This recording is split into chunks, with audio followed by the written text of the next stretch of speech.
Պատարագից հետո հայրապետական թափորը շարժվեց դեպի Գևորգյան հոգևոր ճեմարանի հանդիսությունների սրահ, որտեղ տեղի ունեցավ պաշտոնական ընդունելություն։ Նորին սրբությունը մայր հայրենիքին ու ժողովրդին մատուցած ծառայությունների համար մեր եկեղեցու Սուրբ Նեսեր շնորհալի պատվոբարձր շքանշանով պարգևատրեց Պաշտպանության նախարարության գեներալ լեյտենանտներ Մուրաս Սարգսյանին, Ստեփան Գալստյանին, Մարտին Կարապետյանին, գեներալ-մայորներ Վարդան Ավետիսյանին ու Ալեքսան Ալեքսանյանին։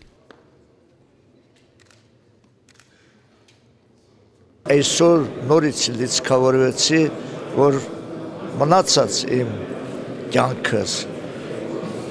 տամ մեր հայրենիքին, մեր մտաղ սերնդին, մեր Հայաստանը ավելի բարգավաճի եւ մենք հզորանանք։ Այս շքանշանը կրելով պետք է ավելի հավատարիմ լինենք, հավատքով լինենք մեր ուխտին, որ ուխտել ենք ծառայել ժողովրդին, հայոց բանակին, որն այսօր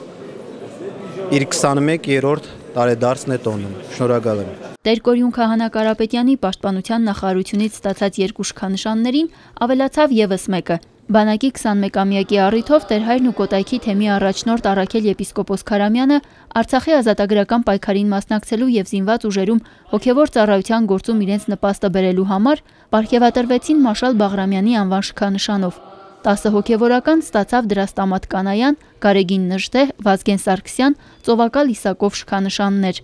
Պաշտպանության նախարարը հատուկ նվեր հանձնեց բանակի հոգևոր առաջնորդին։ Շքանշաններ ստացան նաև արտերկրից ժամանած բարձրաստիճան հայ զինվորականներ։ Սա իմ համար մեծ պատիվ է, որովհետև ծառայել հայոց բանակում յուրաքանչյուր մեկ զինվորի համար պետք է մեծ պատիվ լինի, եւ ես էլ իբրև հայ եկեղեցու զինվոր մեծ պարտավորություն եւ ուրախության մեջ եմ դնում այս ամենից։ Մաղթում եմ, որ մեր բանակը այնքան ուժեղ ու պատրաստակամ լինի, պատրաստ լինի, որ հակառակորդի մտքով անգամ չանցնի, որ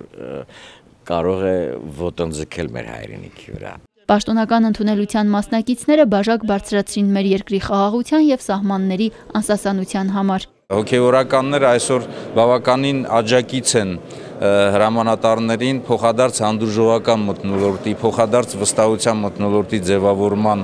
մեջ, ընկերական